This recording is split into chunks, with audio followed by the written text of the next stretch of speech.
Bien, bonjour à toutes et à tous.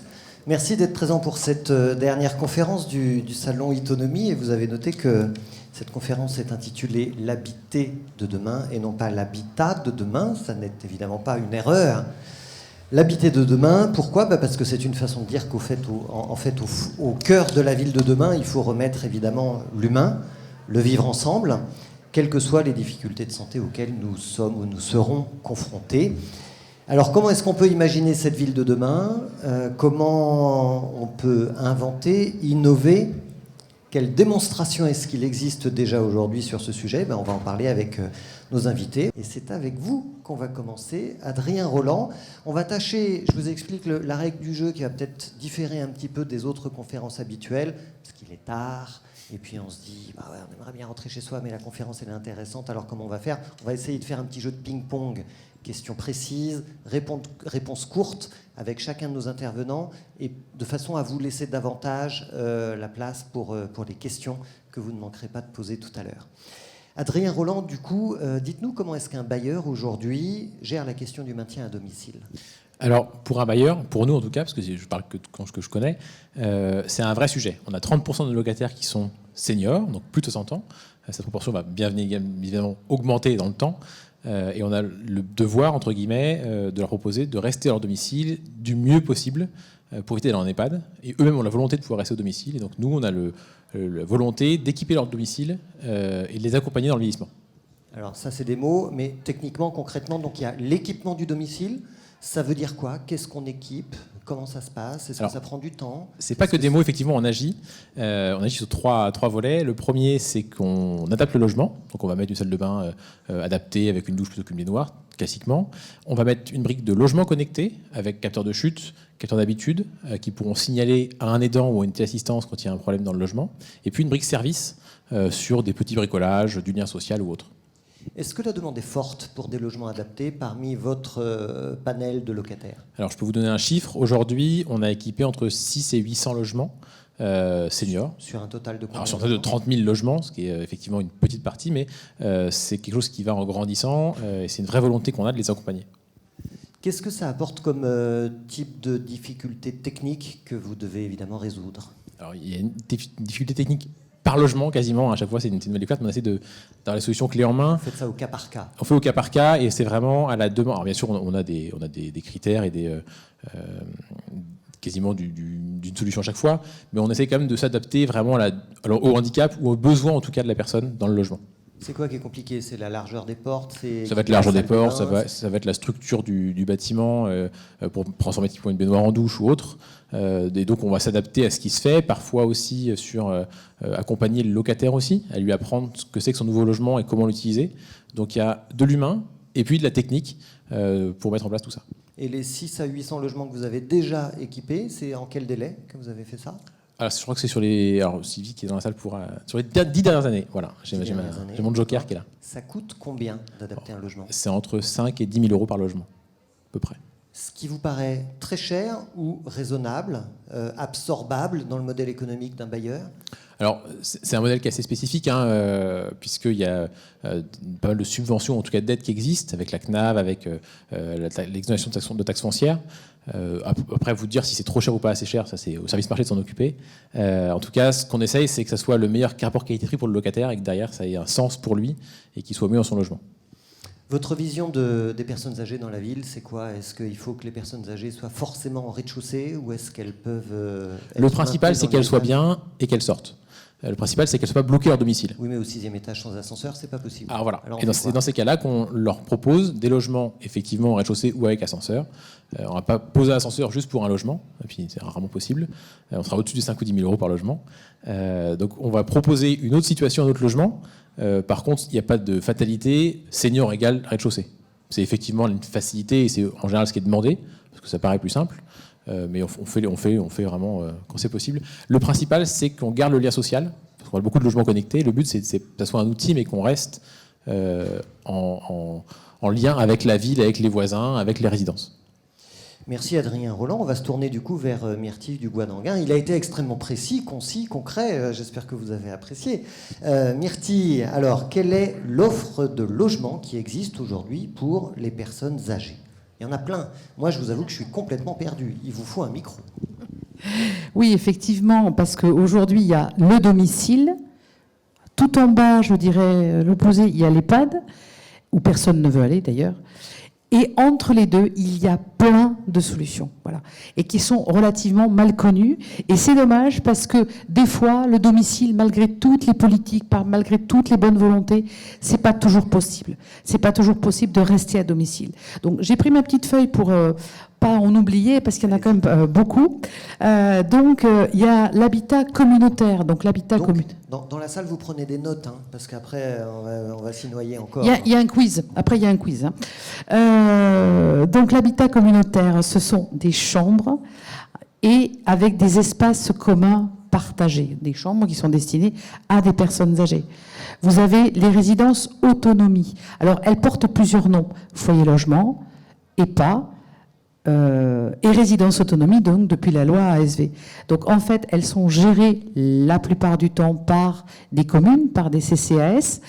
Elles s'adressent, ce sont des résidences sociales, elles s'adressent à des personnes qui ont de toutes petites retraites, hein, c'est sur dossier, l'accès à ces résidences. Et donc vous avez des petits appartements, ce sont souvent des studios T1, quelquefois des T2. Et il y a des parties communes, des restaurants, des lieux d'animation. Aujourd'hui, il y en a beaucoup qui sont en réfection parce que malheureusement, elles sont assez anciennes. Vous avez les résidences-services ensuite. Alors, les résidences-services, c'est la même chose que les foyers logements, en fait, hein, sauf que c'est beaucoup plus cher. Ça s'adresse à une population qui a un peu plus de revenus. Mais là aussi, j'ai été directrice d'une résidence-service après avoir été directrice d'EHPAD. Je trouve que c'est un bon concept. Tout n'est pas cher et tout n'est pas difficile. Et vous vous retrouvez avec des gens de la même génération, vous partagez. Et je trouve que c'est assez... c'est sympathique, c'est convivial et il y a beaucoup de chaleur humaine. Donc pour quelqu'un qui est un peu isolé, je trouve que ce sont des solutions sympathiques. Vous avez bien sûr l'habitat intergénérationnel. Donc là, ce sont des constructions qui sont faites où il va y avoir des appartements seniors dans la résidence, mais il va y avoir des appartements classiques avec des familles et ça permet de créer du lien entre les générations. Vous avez l'accueil familial. Je lutte beaucoup pour, enfin je lutte, c'est peut-être un bien grand mot, mais pour que cet accueil familial soit plus professionnalisé, parce que c'est quelque chose de bien. C'est-à-dire qu'une personne âgée, ou 2 ou 3, je crois que l'agrément maximum aujourd'hui c'est 3, avant c'était bien plus, mais sont accueillis dans une famille. Voilà. Une autre famille que la sienne. Une autre famille que la sienne, qui est rémunérée pour ça. Et je dirais, il y a des belles choses qui se passent. Des fois, il y a de moins belles choses, mais globalement, c'est bien. Et je pense que ça permet, surtout en rural, de trouver une solution, parce qu'on se retrouve quand même un peu comme à la maison. Hein. On va manger la soupe qui a été faite par la mère de famille, il y a les enfants qui vont rentrer de l'école. Voilà. Donc c'est un modèle qui est très sympathique. Vous avez aussi l'habitat kangourou. Alors c'est très mignon comme appellation. En fait, l'habitat kangourou, c'est de la colocation. Hein. Vous avez une personne âgée qui va, par exemple, contre service, offrir une chambre à un étudiant. Hein, et qui va peut-être faire des courses pour elle, avec un loyer soit gratuit, soit modéré. Hein. Donc ça, c'est l'habitat kangourou. Vous avez aussi les colocations, tout simplement. Alors là, on est au début, hein, c'est-à-dire que comme des étudiants peuvent vivre en colocation, eh bien, des personnes âgées peuvent vivre en colocation. On a réalisé une expérience, notre société, Alogia, a réalisé une expérience sur Bordeaux avec un bailleur social.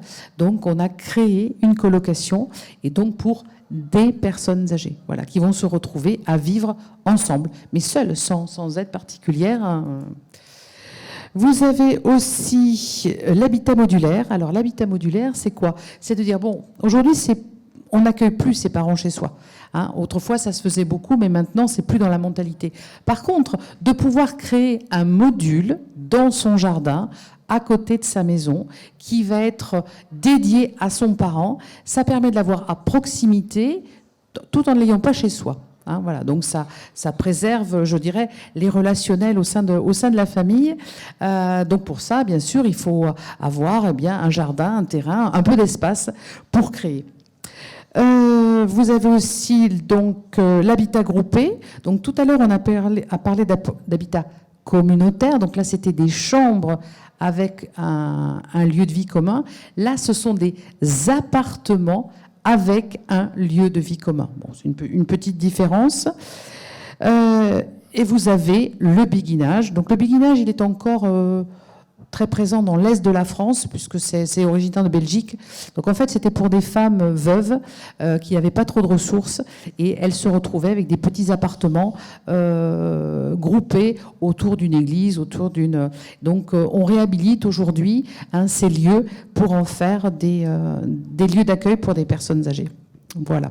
Donc vous voyez que la palette est très importante. Il y a des choses qui s'inventent tous les jours. Donc OK, le domicile, c'est très bien, et notre société est là pour aider à faciliter le maintien au domicile.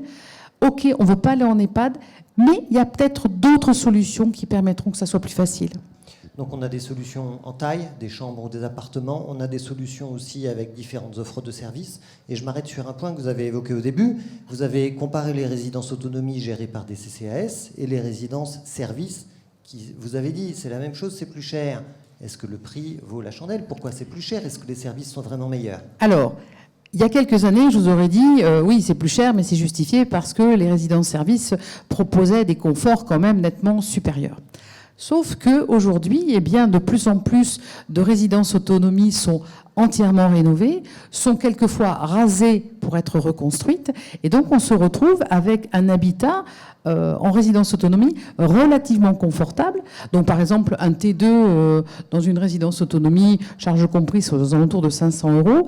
La même chose dans une résidence service, on est plus proche du 1000, sans service. Sans service. Et alors, pourquoi on n'irait pas directement vers une résidence autonomie? Parce qu'il faut avoir une toute petite retraite. Il n'y a que les petites retraites. C'est sur critères sociaux. Voilà, exactement. Et c'est sur dossier. Est-ce que sur le marché, est-ce que l'offre est équitablement répartie, ou est-ce qu'au contraire, il y aurait beaucoup moins de résidences autonomie ou beaucoup plus de résidences autonomie que d'autres types de logements? Comment ça se répartit? La difficulté aujourd'hui, c'est que des résidences autonomie, il y en a, mais il n'y en a pas assez. Que les résidences services qui se développent, ce sont des promoteurs privés. Je ne jette pas la pierre, il en faut pour tout le monde. Mais que ces promoteurs privés sont tous sur des créneaux, quasiment tous sur des créneaux de rentabilité, donc avec des prix relativement élevés. Et il n'y a pas très longtemps, j'ai la Caisse d'épargne qui est venue me voir et qui m'a dit oui, voilà, on a des projets qui nous sont proposés de résidences services à petit prix. Elle me dit, vous en pensez quoi? Je lui dis, c'est une excellente idée, parce qu'il faut que on puisse trouver, même si on n'a pas une toute petite retraite, qu'on puisse trouver un logement pas trop cher. Et puis, il y a les EHPAD, dont vous avez dit on ne veut pas y aller, mais ils sont quand même là. Pourquoi est-ce qu'on ne veut pas y aller? Et est-ce que c'est normal selon vous? Vous qui avez travaillé 15 ans dans un EHPAD, est-ce que c'est normal dans des EHPAD? Vous avez dirigé des EHPAD. Est-ce que c'est normal qu'on ne veuille pas y aller? Quel est le regard que vous portez sur les EHPAD? Alors moi, je trouve que le bashing que l'on fait actuellement sur les EHPAD est très injuste. Comme dans tous les métiers, il y a des choses qui se font qui ne sont pas super. Mais vous voyez, je vais vous donner un exemple. Il y a quelques années, la société pour laquelle je travaillais a voulu nous récompenser et nous a invités à déjeuner au Martinez à Cannes. Donc c'est un palace. Eh bien, j'ai eu la plus grosse intoxication alimentaire de ma vie. Voilà. Et pourtant, c'était un palace. Donc, dans n'importe quel métier, en cuisine, le journalisme, la peinture, etc., vous avez des gens qui font du mauvais travail. Pas tout le temps en plus, mais à qui ça peut arriver. Eh ben, en EHPAD, c'est pareil. En EHPAD, il y a plein de bonnes volontés, il y a des gens qui veulent faire du super travail, et je félicite les gens au quotidien du travail qu'ils font, mais bon, il peut arriver que les choses soient pas parfaitement faites. Mais ça, par contre, en EHPAD, on ne vous le pardonne pas. Voilà. Et ce qu'on entend aujourd'hui, je trouve ça très injuste. On stigmatise vraiment les EHPAD en disant oui, c'est cher, ils font pas bien. Quand je vois des reportages comme celui d'Élise Lucet, je suis scandalisée. J'ai travaillé pour le groupe Corian et qui a été pour moi un très bon groupe qui m'a permis de travailler très bien.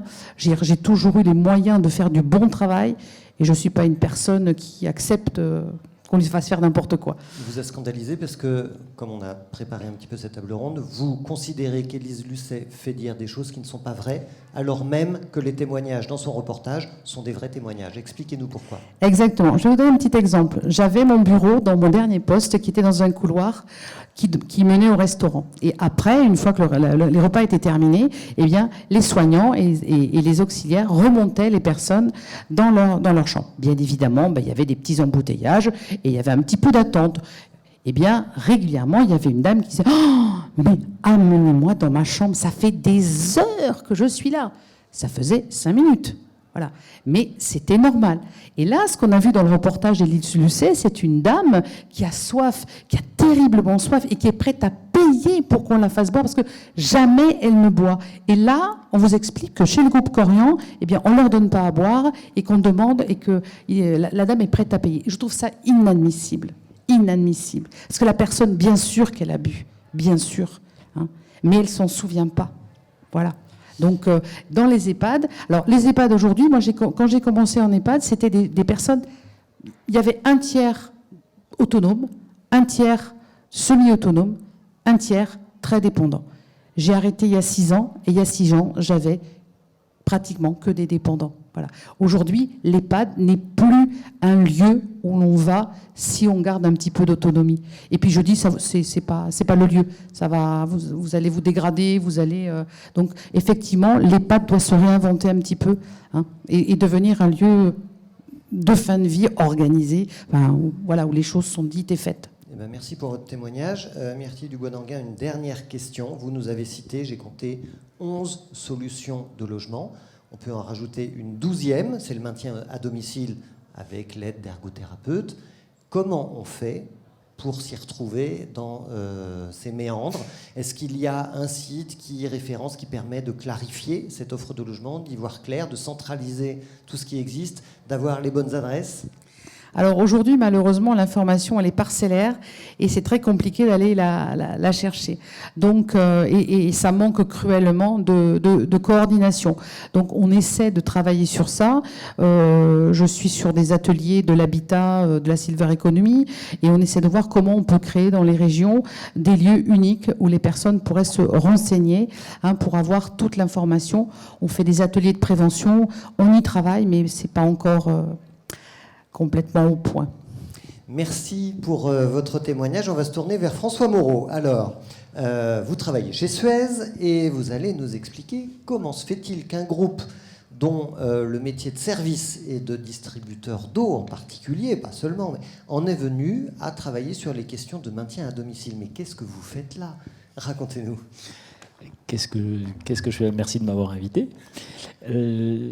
Qu'est-ce qu'on fait là? En fait, on est parti d'un constat, vous le dites, hein, on produit, on distribue de l'eau, et l'entité à laquelle j'appartiens fabrique des solutions à valeur ajoutée justement autour de l'eau, et notamment autour des compteurs d'eau. Tout le comptage intelligent, et donc on remonte des données qui permettent aux régies publiques, qui permettent aux opérateurs de facturer leurs clients, de les prévenir quand ils ont des fuites, et ainsi de suite. Mais bon, on est parti de ce constat-là en disant on a plein de données, qu'est-ce qu'on peut en faire aussi, avec l'accord bien évidemment des collectivités, qu'est-ce qu'on peut en faire? Et l'eau, c'est le seul marqueur fiable d'une activité humaine dans un logement. Et on s'est dit, alors en toute modestie, hein, parce que c'est en toute humilité, qu'on pourrait essayer de travailler sur ces données pour caractériser des usages. Et en fonction de ces usages, et en caractérisant ces usages avec des traitements de données en masse ou autres, de détecter des dérives de comportement, des dérives d'usage de l'eau, comme par exemple des inversions jour-nuit, de l'absence de consommation en journée, voilà. Donc avec une analyse plus fine en fait de la consommation d'eau, parce qu'aujourd'hui, quand vous recevez une facture d'eau, vous avez consommé 10 mètres cubes ce mois-ci, c'est tout. Pour l'instant, vous êtes dans une phase expérimentale, une phase de recherche ou déjà une phase de mise en application? Alors on a dépassé la phase expérimentale qui a été menée pendant 2 ans en partenariat avec le CHU de Nice et la ville de Nice sur une résidence autonomie. Et la ville de Nice est en train de l'étendre à 5 résidences supplémentaires. Alors racontez-nous, qu'est-ce qu'on voit, qu'est-ce qu'on constate?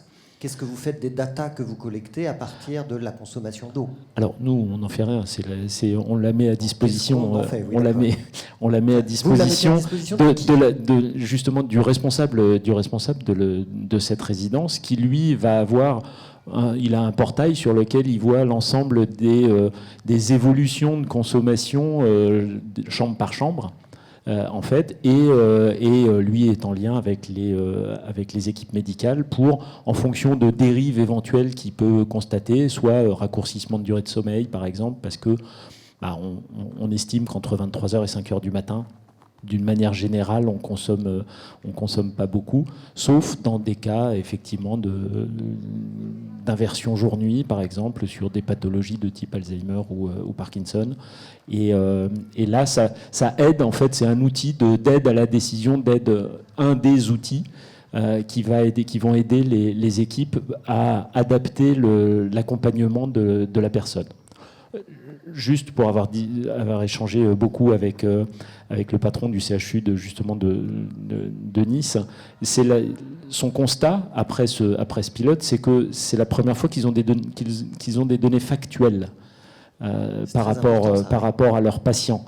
Jusqu'à présent, ils n'ont que des données d'entretien à disposition. Et là, ils ont des données on sait que effectivement, la personne a consommé ou n'a pas consommé d'eau à des périodes où logiquement elle aurait dû, ce qui peut potentiellement poser problème dans des périodes comme on peut connaître, comme les canicules ou autres. Ça coûte combien un dispositif comme celui-là? Ça coûte moins cher qu'un EHPAD. Mais ça coûte entre une vingtaine et une trentaine d'euros par mois. C'est l'établissement qui paye ou ce sont les résidents? Alors, nous, on ne vend pas aux particuliers, si vous voulez. Nous, dans ce qu'on imagine, c'est équipé. Donc, notre client sera la résidence autonomie. Qu'est-ce que ça suscite comme réaction de la part des résidents? Parce que ça veut dire quand même qu'il y a un compteur intelligent, vous l'avez dit, donc qui remonte des données. Est-ce que les gens sont d'accord? Est-ce qu'on vous renvoie à des questions d'éthique, de revente de données? Vous avez déjà répondu, mais est-ce que vous recevez ces questions-là? Qu'est-ce que ça soulève? Alors, le préalable, c'est le consentement de la personne ou de sa famille, de toute façon. Sans quoi rien n'est possible. Donc, ce serait ma seule réponse si je dois être concis. Et quelle perspective ça nous donne? Parce qu'aujourd'hui, c'est dans une résidence à Nice. Demain, dans 3 ans, dans 10 ans, comment est-ce qu'on peut imaginer le développement d'une telle technologie? On espère vraiment la développer. On a lancé, toujours en partenariat avec le CHU de Nice, une étude scientifique, en fait, on va les accompagner dans cette étude parce que les équipes médicales sont très très intéressées par développer d'autres types. Ils imaginent déjà d'autres types de services. J'entendais Jean-Paul Cartat tout à l'heure qui parlait des médecins qui autour de lui le laissaient faire. Là c'est l'inverse. Nous, c'est les médecins qui nous disent nous on a plein d'idées. Donc vous nous ouvrez des champs de possibles qu'on n'imaginait pas forcément. Mais là donc on voudrait pousser plus loin. Donc on est parti sur une cohorte de 200. Ils vont partir sur une cohorte de 200 patients, puis 3000, enfin dans le cadre classique des études scientifiques. Merci beaucoup François Moreau. On va se tourner maintenant vers Éric Dorvaux, donc chez Engie. Donc vous avez levé le sourcil quand j'ai dit que vous pilotez l'offre Abilicare. Précisez-moi. Oui, moi je suis originaire du centre de recherche d'Engie, donc je pilote toute la partie recherche, développement. Et la partie commerciale, c'est pas moi qui la propose. Voilà. Bon, alors dites-nous quand même, comment se fait-il, même question en fait que pour Suez, qu'un groupe énergétique comme Engie, aujourd'hui, en vienne à se préoccuper de la santé? Alors, on a fait un constat un peu similaire aujourd'hui sur les données qu'on peut avoir, où nous, on n'a plus l'eau, mais on a le gaz et l'électricité. Donc on peut mesurer un certain nombre de choses au domicile, mais c'est pas vraiment par là qu'on y est arrivé. Ça, on s'en est plutôt rendu compte en chemin. On y est arrivé parce qu'on collaborait déjà avec des médecins du service de santé des armées pour d'autres applications. Et c'est avec eux qu'on a mis ça en place, sachant que nous, ça résonnait avec l'axe qu'a pris l'entreprise aujourd'hui. On est parti de l'énergie, on a fait du chaud, du froid, de la qualité de l'air. Aujourd'hui, on a beaucoup de capteurs dans des bâtiments, plutôt des gros bâtiments, mais y compris des hôpitaux, des EHPAD, des thermes. Et la phase d'après, une fois qu'on a tout instrumenté sur le bâtiment, c'est de s'occuper des personnes. Alors, on peut dire que c'est quand même la phase la plus importante, quelque part. Et ça résonne très bien avec l'engagement pris par Engie depuis l'arrivée d'Isabelle Kocher, qui développement durable, transition énergétique. On a revendu la plupart de nos assets carbonés en France et en Europe, et se recentrer sur quelque chose de durable. Et dans la durabilité, il y a certes l'énergie, mais il y a aussi les gens. Donc vous êtes en train de nous dire, la santé chez Engie, c'est pas juste une question de part de marché, c'est une question d'éthique et de valeur de l'entreprise vers le développement durable et le développement humain. Le virage pris par l'entreprise, c'est de penser que c'est pas incompatible et qu'on peut créer de la valeur pour les actionnaires tout en détruisant pas la société. Et juste pour qu'on comprenne bien quand même la dimension santé chez Engie, groupe énergéticien, c'est quoi le chiffre d'affaires? Alors, voilà, si on peut donner un chiffre, nos clients dans la santé, aujourd'hui, ça représente à peu près 1 milliard de chiffre d'affaires dans le monde, 750 millions en Europe. Sur un chiffre d'affaires global Sur un chiffre d'affaires, ça reste une petite partie du chiffre d'affaires global. C'est de l'ordre on est dans les pourcents là. De 1%, c'est ça que vous avez dit? On est dans les pourcents, ouais. J'ai pas le chiffre exact. Quelques pourcents, mais... d'accord. Et ce chiffre d'affaires dans la santé, vous le faites à quel endroit géographiquement? Aujourd'hui, c'est les 3/4 en Europe. Donc, et la plupart, ça reste des offres qu'on fait dans l'énergie, la qualité de l'air. On vend des EHPAD clés en main, on vend des thermes clés en main, on opère des salles blanches dans des hôpitaux. La partie santé, où vraiment on se focus sur la personne, aujourd'hui, c'est relativement petit. Par contre, ça se développe. Alors, on a compris que vous avez raison d'être là. Maintenant, on va essayer d'expliquer un petit peu plus précisément comment vous travaillez en amont sur des solutions de pré-diagnostic. Racontez-nous ce que vous faites sur ce champ-là. Voilà, nous, le parti qu'on a pris, c'était effectivement celui de garder les gens dans leur habitat le plus longtemps possible et de prévenir tout ce qui est perte d'autonomie, etc. Donc aujourd'hui, on a fait ça sous 2 axes. On a effectivement des appartements pilotes connectés qui sont en cours, notamment sur l'île de la Réunion. Je dirais on est dans une phase recherche encore à ce niveau-là. Donc il y a d'un côté, un peu similaire à ce dont on a parlé avant, des ruptures de comportement. On a rajouté, nous, des capteurs pour pouvoir faire des mesures physiologiques dans l'environnement, enfin nature, sans avoir à imposer quelque chose aux gens, mais de mesurer dans leur vie de tous les jours. Par exemple? Mais des données physiologiques, notamment de force ou de vitesse de déplacement, des choses... Et alors ces capteurs, vous les mettez où? Pour calculer la vitesse de déplacement entre la cuisine et la salle de bain, par exemple, les capteurs, vous les mettez où? Ça marche comment? Aujourd'hui, on a... Pour la vitesse de déplacement, on a 1 ou 2 capteurs par appartement seulement. Donc on ne mesure pas partout, mais on mesure dans les endroits où les gens passent. L'idée, c'est pas de fliquer les gens en permanence, c'est plutôt de s'abstraire en fait de la vie quotidienne elle-même. On prend pas d'image, on prend rien, mais d'extraire des constantes de cette vie-là, de manière à pouvoir effectivement voir des brisures. C'est toujours significatif qu'il se passe quelque chose, que ce soit bien ou mal. Comportement en fait, oui. Voilà. Ou alors faire une évolution plus long terme et pouvoir identifier des trajectoires individuelles et pouvoir donner une notion de risque individuel. Et c'est ça qui va vous alerter ou nous alerter sur la question de la perte d'autonomie. Alors nous, ça ne nous alerte pas. Nous, on transmet... Enfin, les informations, c'est pas nous qui les regardons. Ils sont prudents. Hein. Ça reste le médecin.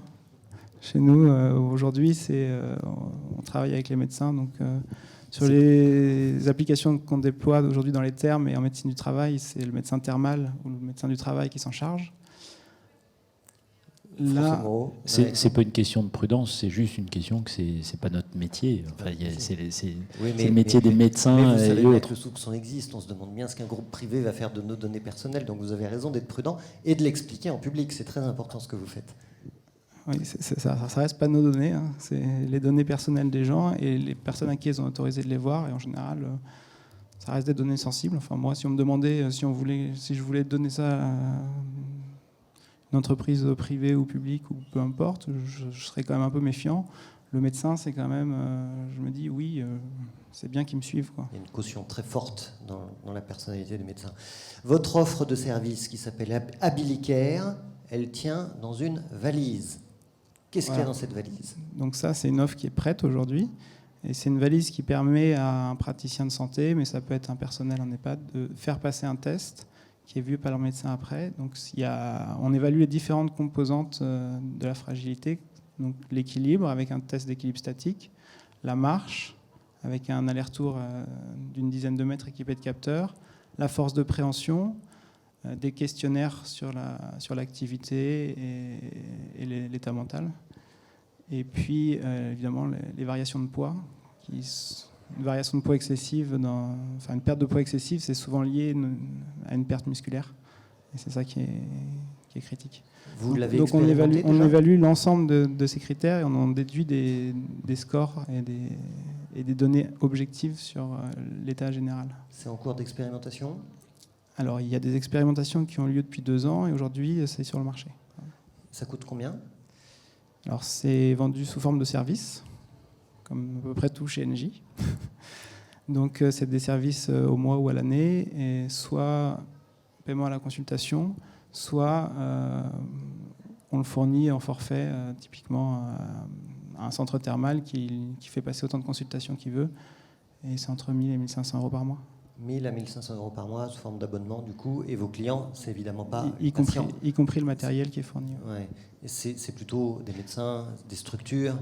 On reste sur de la vente en B2B avec effectivement un centre thermal, un centre de médecine du travail ou pour les appartements connectés, plus tard un bailleur social. Je trouve qu'ils ont été très clairs tous les 4 sur leur présentation. Je vous propose qu'on passe sans attendre aux questions que vous pouvez avoir dans le public.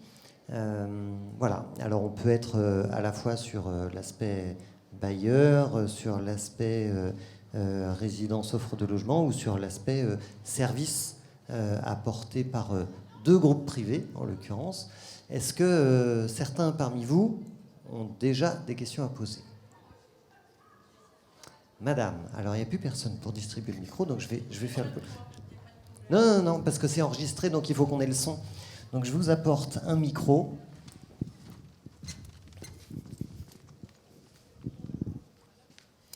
Présentez-vous en nous donnant juste votre prénom, et puis vous nous dites à qui précisément vous adressez la question. Alors, c'est Marie-Paul et je pose la question à Éric Dorvaux. Je n'ai pas bien compris ce que venait faire le médecin du travail, mais je n'ai pas dû être tout à fait assez attentive. Non, j'ai mentionné le médecin du travail sur l'exemple qui regardait les données, je crois. Parce qu'aujourd'hui, on a un système qui évalue l'état général via un certain nombre d'axes, donc l'équilibre statique, dynamique, la force de préhension et tout ça. Et ce n'est pas utilisé que pour la prévention de la dépendance. C'est aussi utilisé en médecine du travail, en gestion des risques. Voilà. Une autre question dans la salle? Oh, je sens que vous avez une question. Hein. Vous n'avez pas levé la main, mais je sens que vous avez une question. Votre prénom? Oui, Martine et Marianne. Oui, nous nous posons la question, ça se présente comment? On a du mal à imaginer votre dispositif physiquement. Alors physiquement, vous avez une valise. Une valise de 50 cm de large, 40, voilà. Et dedans, vous avez une balance de force qui permet de faire un test d'équilibre statique. Donc ça mesure en fait le mouvement du centre de gravité. On fait ça, un test yeux ouverts, un test yeux fermés, une fois qu'on a enlevé l'un des 3 piliers de l'équilibre. On a des petits capteurs inertiels qu'on vient mettre sur la personne pour effectuer un test de marche.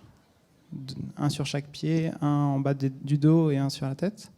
Donc on fait 10 mètres aller-retour. Donc on évalue la fréquence des pas, la hauteur, la symétrie de la marche, la tonicité de la marche, etc. La phase de demi-tour, l'accélération et la décélération. On a dedans un dynamomètre à main qui permet de mesurer la force de préhension. Donc on sait qu'elle baisse avec l'âge en général, avec le sexe. Et puis dans des phases où on est moins robuste, ça s'affaiblit aussi.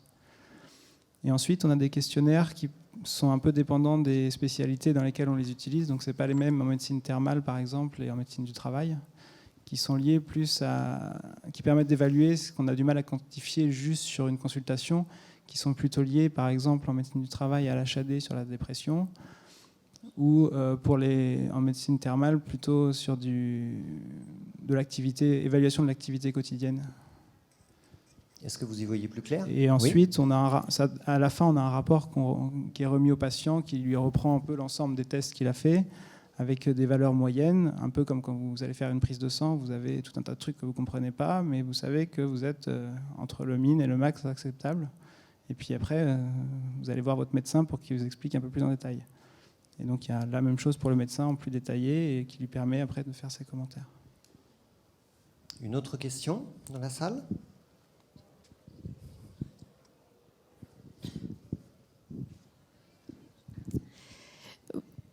Alors donc c'est une question qui s'adresse collégialement. Marie-Gabrielle.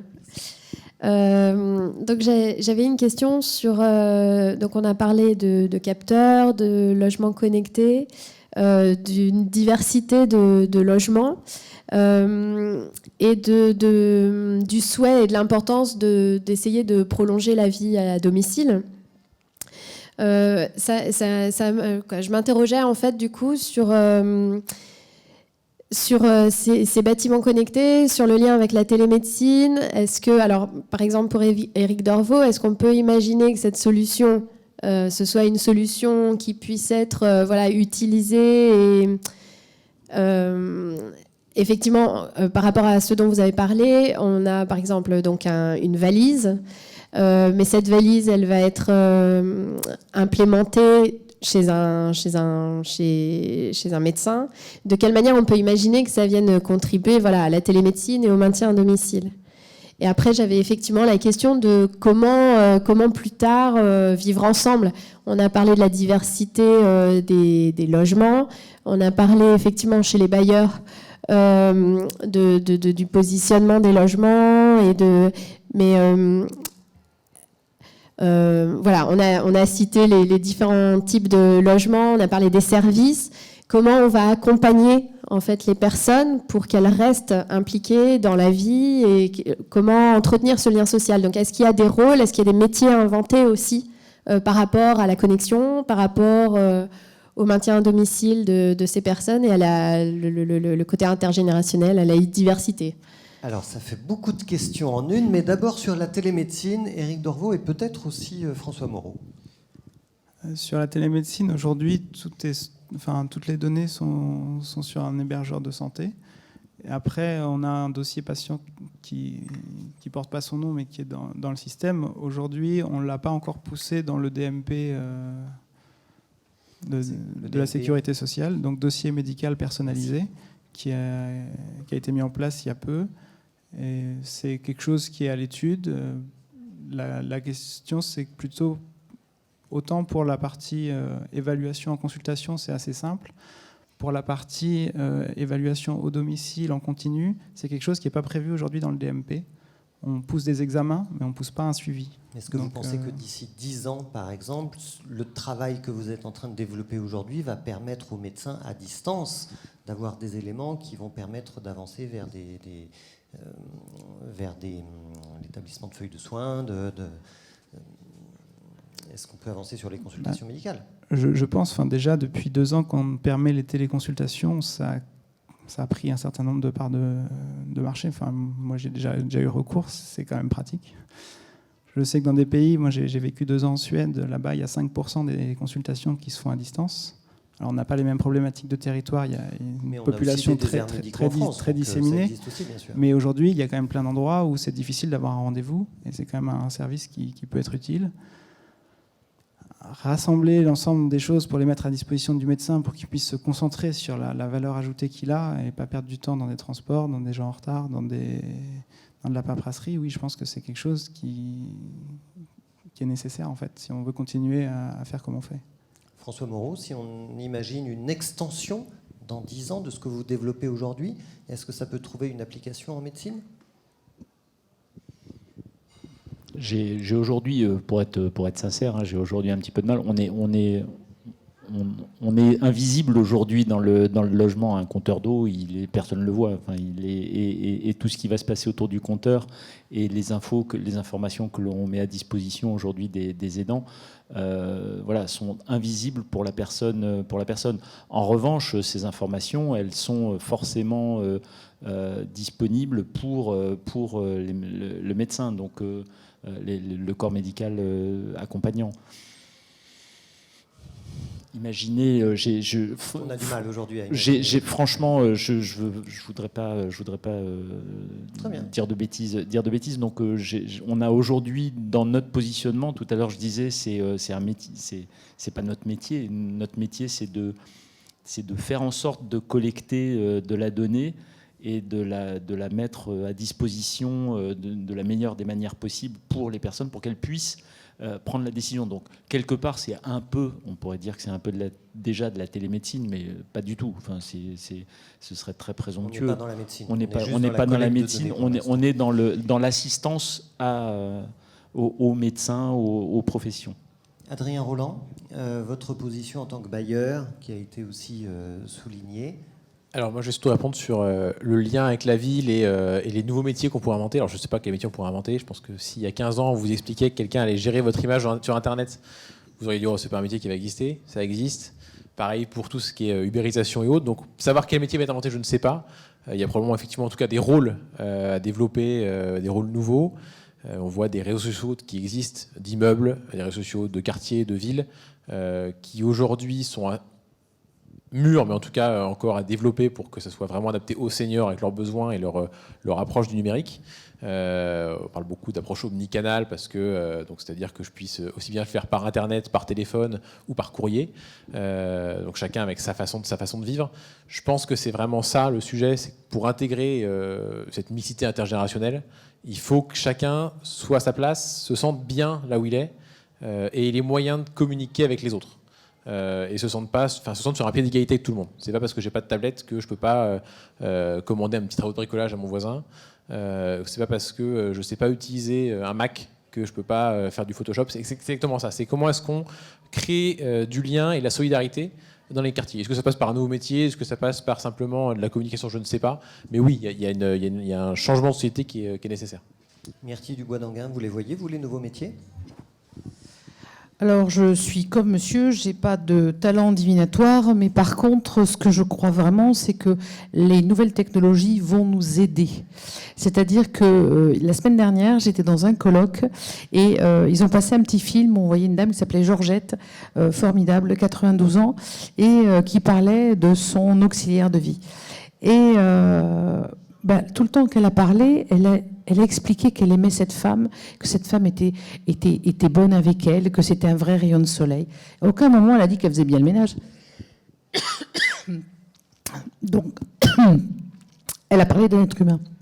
Je pense que les nouvelles technologies vont nous aider à remplacer toutes les tâches un peu ingrates. On peut envisager que une technologie fasse le ménage à la place de l'auxiliaire de vie, ou prépare les repas, et que du coup, le temps dégagé permettra du lien social et permettra, moi ça ne me choque pas du tout de payer une personne à rester à côté d'une personne âgée, à lui tenir la main, à chanter des chansons, à l'accompagner faire les courses, voilà. Moi je travaillais avec une société nationale dont je tairai le nom, mais qui envoyait des auxiliaires de vie au domicile des personnes âgées de la résidence dont je m'occupais. Les filles, je leur disais, si le ménage n'est pas nickel, on s'en fiche. Bon, j'allais bien sûr à contre-courant de la politique de cette dite société. Ce qui est important, c'est que la personne chez qui vous intervenez, elle soit bien et heureuse. Donc l'évolution du métier, je la vois là.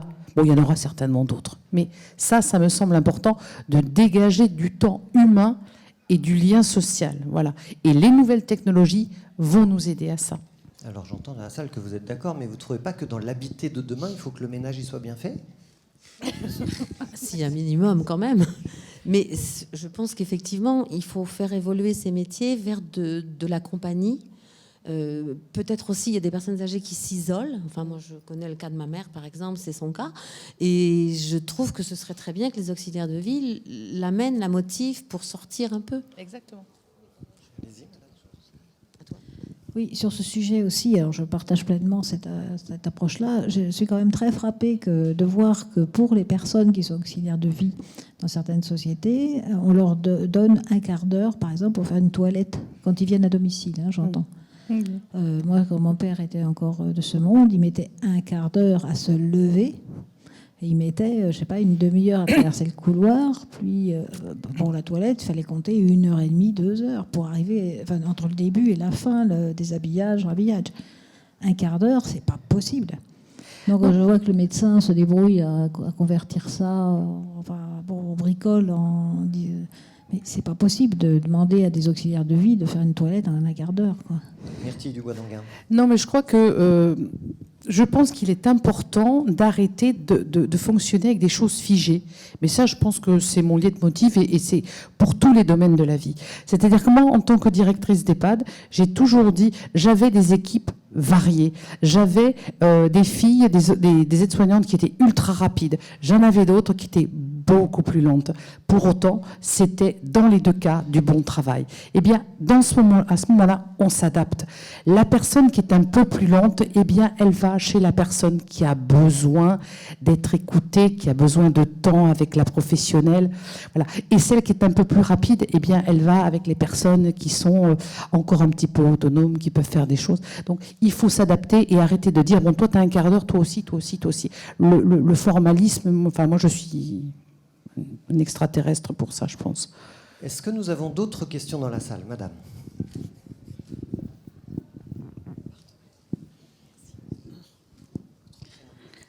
Donc, toujours Marie-Paul.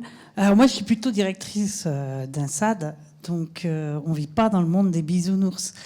Quand nos salariés ont respecté nos consignes, donc notre première consigne, nous, c'est tu fais ce que la bénéficiaire ou le bénéficiaire te demande de faire.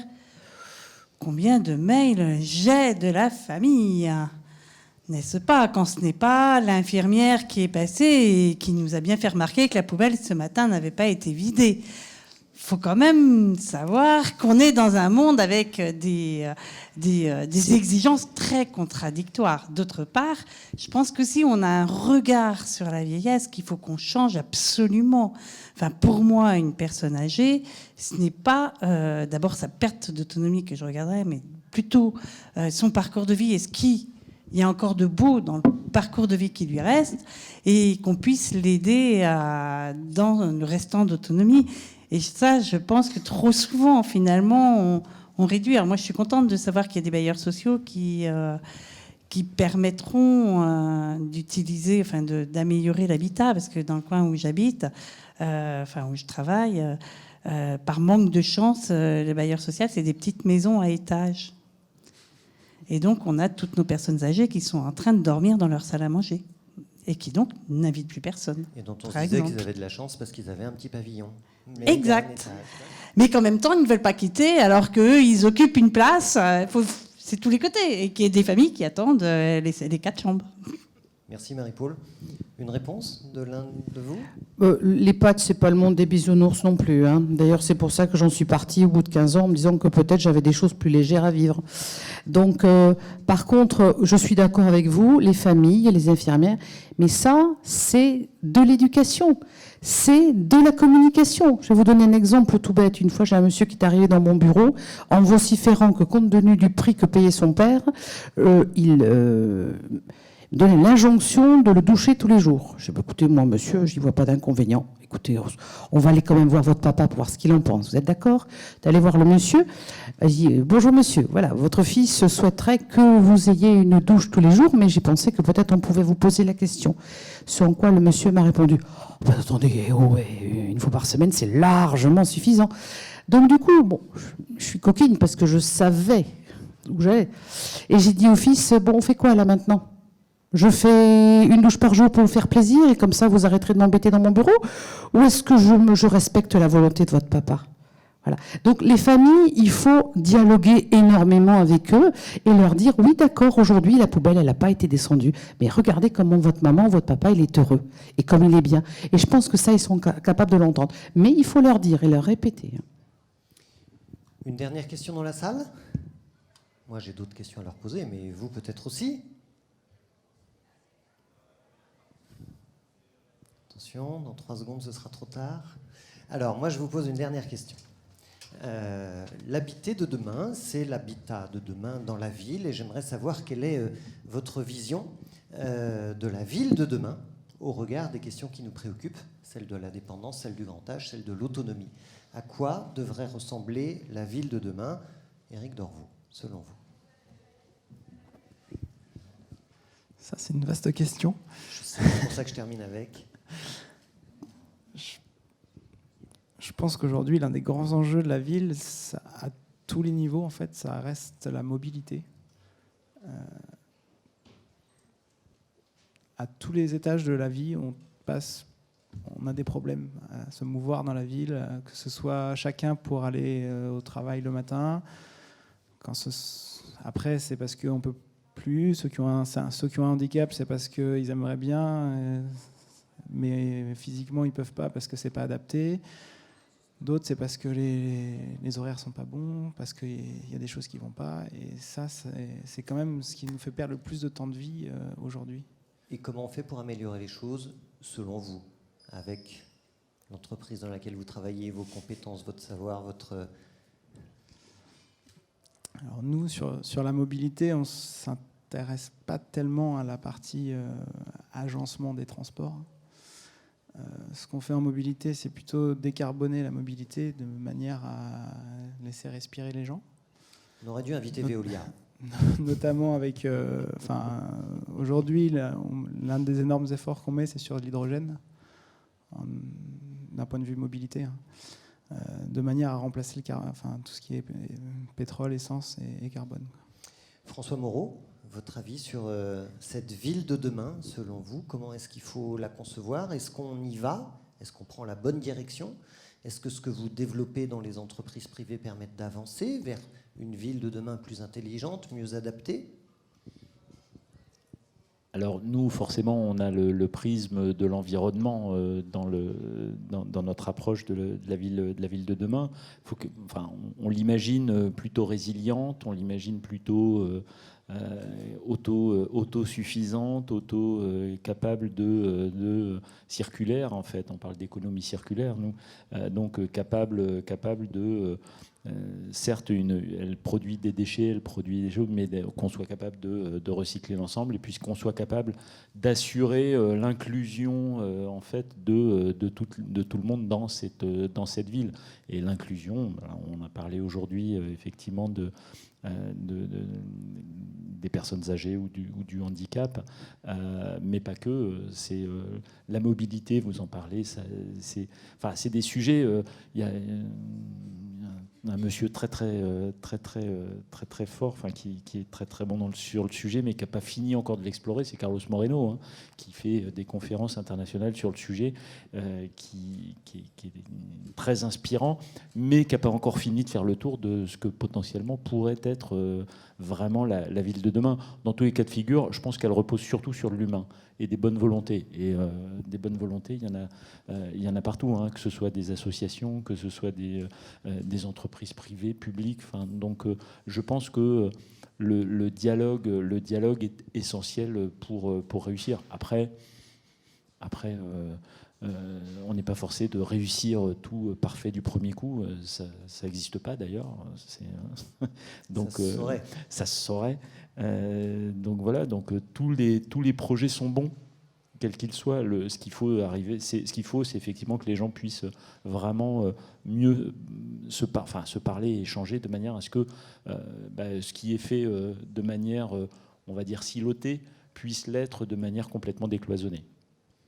Un mot qu'on a beaucoup entendu sur ce salon. Adrien Roland, la ville de demain, quand on est bailleur social, évidemment... Alors, ça devient de plus en plus difficile de répondre, et je pense que Myrtille aura encore plus de mal à ne pas répéter ce que disent les autres. C'est ça. C'est pas grave. Non, je pense qu'il est important, et je vais déjà commencer moi à répéter, c'est l'humain, effectivement, qui doit être au cœur de ça, surtout pour un bailleur social. Pour nous, c'est très important d'avoir ces valeurs-là avec nous. Je pense que le principal, c'est que les habitants soient aussi bien dans leur maison, dans leur appartement, dans leur logement en tout cas, que dans leur quartier, que dans leur ville. Je pense qu'il y a ces 3 strates qui aujourd'hui sont très cloisonnées. Il y a des gens qui sont jamais de leur logement, des gens qui sont jamais de leur quartier. Et je pense qu'il y a un moment où il faut que ce soit une circulaire, effectivement, où les gens puissent répondre et s'intégrer vraiment partout dans la ville. Oui, mais comment vous faites ? Vous participez à la construction de la ville de demain ? Alors, nous, on travaille beaucoup à la fois, et c'est un peu ce qui guidait ma réponse, on travaille dans le logement quand on fait des réhabilitations, on les met, alors pour les seniors typiquement, on les adapte ou autres. Et on travaille aussi ce qu'on appelle la résidentialisation, donc c'est vraiment le tour de l'immeuble, le quartier, pour que le quartier soit plus agréable, plus vivable, plus chaleureux ou autre. Donc on travaille vraiment sur ces aspects-là en prenant en considération toutes les populations qu'on peut avoir, des jeunes familles, des familles monoparentales, des seniors, des jeunes qui viennent de s'installer. Et le but, c'est de réussir à ce que toutes ces personnes, finalement, se parlent et vivent ensemble. Et il y a un vrai sujet de vivre ensemble qui est très important, puisqu'on parle parfois, nous, sur des quartiers où on peut avoir 1000 ou 3000 logements d'un coup. C'est vrai qu'il y a un sens qui doit se créer pour que chacun vraiment vive ensemble. Myrtille Dubois-Danguin, non, vous n'allez pas répéter ce qu'ils ont déjà dit, mais non, demain, dans la ville de demain, comment est-ce qu'on assure plus de mixité, on a parlé de décloisonnement, mais c'est aussi la mixité entre les générations, entre les classes sociales. Et vous travaillez cette matière-là. Oui, mais je me dis, on est en train de... On ne sait pas ce que sera la ville de demain. Et pourquoi ? Parce qu'on ne sait pas ce que sera l'être humain de demain. Oui, mais on veut quand même la construire un peu à notre image et selon nos souhaits. Oui, je veux qu'elle, moi personnellement, je tiens à ce qu'elle soit très très bien, parce que comme j'ai 56 ans, la ville de demain, ça me concerne vraiment. Et donc, j'ai bien l'intention d'être très bien dans la ville de demain. Non, effectivement, aujourd'hui, là, j'ai mon chauffeur qui est en train... J'arrive. C'est bon. La ville de demain, on est en train de la construire. Il y a effectivement plein de projets, mais il faut s'adapter aussi à l'être humain de demain.